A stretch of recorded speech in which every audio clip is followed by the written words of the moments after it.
Howdy y'all, Banjo Ben here. I'm going to play you a couple different scale runs. You tell me what the difference is.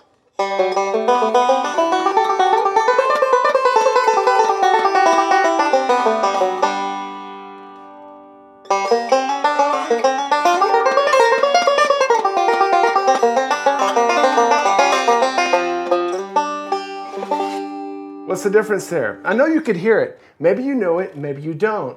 But today we're going to learn all about it. You see, the first run was played with the major scale, the G major scale.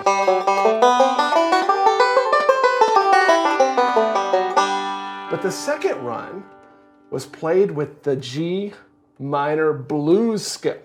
And we're going to learn all about that because it's going to be very helpful to turn our playing into something that's more bluesy, something that's a little bit more spicy, has a little bit more grit to it. So, you know, I love teaching you licks, but more than that, I want to teach you how to be lick writers. I want to teach you how to be folks that know how to make your own licks. And the only way that you can do that, or a really good way to do that, is to understand the theory behind it. So today we're going to learn the G minor blues scale. And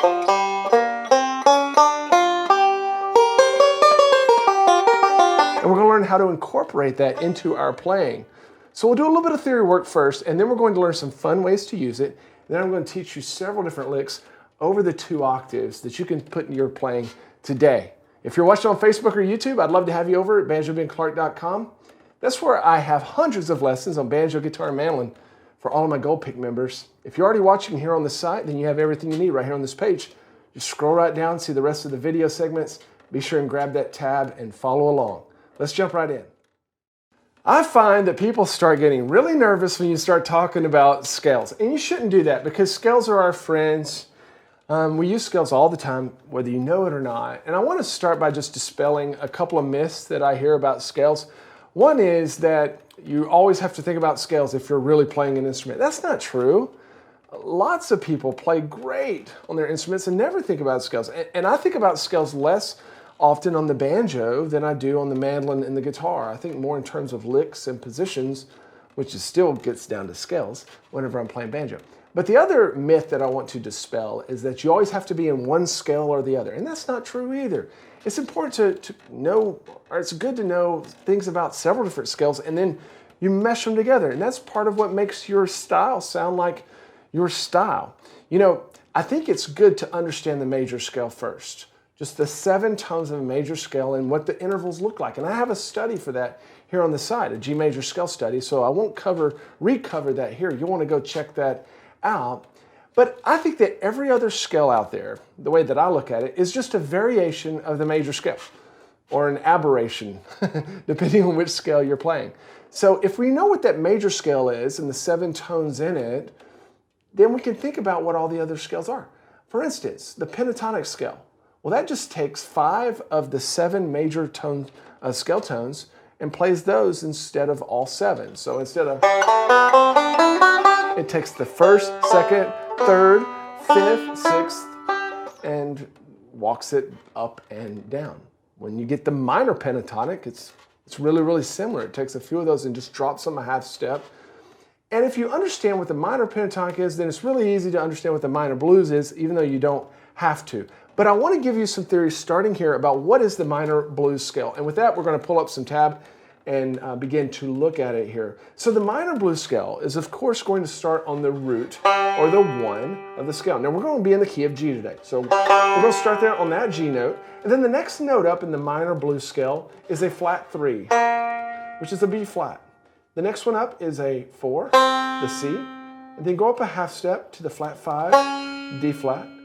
The next one up is just the open D, that's the 5th tone of the scale. And then for the next tone, we're going to get our F note, the flat 7. And then it starts over again. Because you land back on your root up here on the 5th fret. So G, B flat, C, B flat, D, F, G. So you might want to take this first line here and just learn what it feels like to play it in these particular places. We're going to learn how to play it everywhere. Doesn't matter which fingers you play it with on your pick hand. But once you get a grasp of that, I want you to see it a little bit more linearly. So let's jump up an octave and let's start with the next G. This G right there. So here's our root. And now let's look at the whole minor blues scale on one string. That way we can kind of see how it lays out just like it would on a piano. So your major scale would be.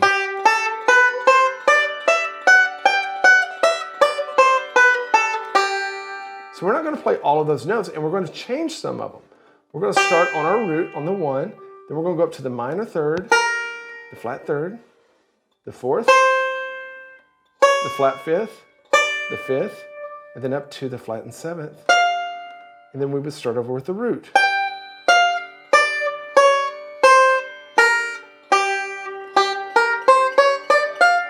And I would challenge you just to memorize, or at least get really familiar with what that sounds like.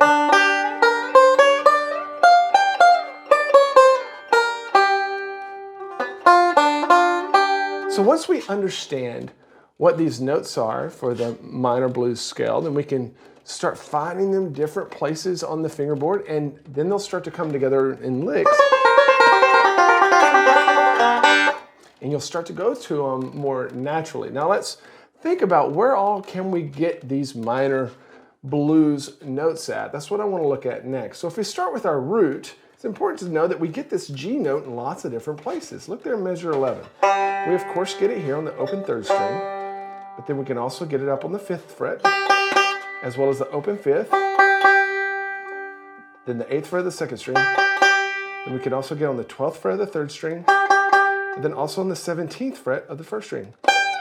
So it's good to be able to know, yep, I can get my G in all these different places, because if we understand that, then we can start building, climbing down our minor blues scale from that root. In the same way, we need to know, or it's good to know, where we find our other tones of the scale. So stick with me for a little bit more theory, because this is all going to pay off when we start learning these licks. The next tone up in our minor blues scale is B flat. Where all can we find that?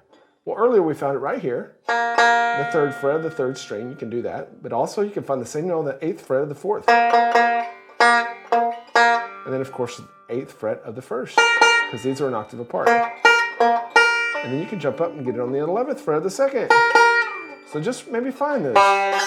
Not like that, but like this. Okay, the next note up is our C note. It's important to see where all we can get that. Of course we can get it right there. We've already found it there. But you can also get on the 5th fret, on the 3rd, and then jump up and grab the octave on the 10th fret. That's important. See, it's important because if you want to learn how to play a lick like this, you need to be able to also know you can get it like this. Pretty cool, huh? And you can even get it up here if you had to. All right, so the next note up is our D flat. We can find that on 6th fret, 2nd fret, 11th, 11th. And then our D note, where we can find it just as often as we do our G note.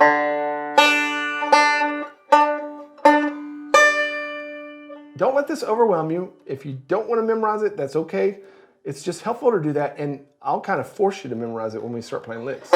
Here's the F note. Okay, so those are all the different places that we can find these minor blues notes, and that's important, as I said, because whenever we start playing these licks, I just want you to know what you're playing when you start. All of those notes are in the minor blues scale, and I know at least what I'm playing, and that's half the battle.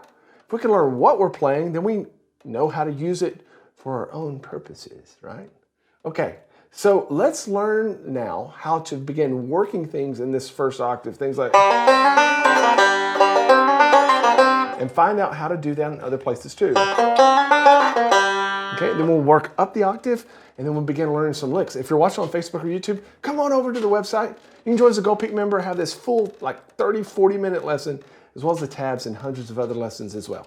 Let's keep going.